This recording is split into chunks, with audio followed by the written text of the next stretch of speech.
வளர்ந்த நாள் முதல் கார்குழலும் அழைக்குதே உன்னை பூச்சூட.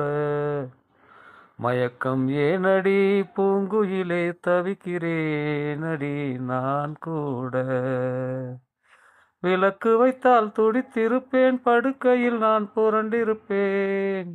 கைகள் படாத இடம்தான் இப்போது, ஆசை விடாத சுகந்தான் அப்போது.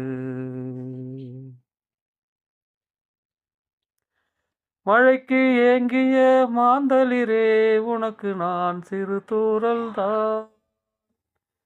உயர்த்து வாடிய மெய்சிலிர்க்க உனக்கு நான் மலை சாரல்தான். அடுத்த கட்டம் நடப்பதெப்போ, எனக்கு உன்னை கொடுப்பதெப்போ. மாலையிடாமல் வசந்தம் வராது, வேலை வராமல் பெண் உன்னை தொடாது.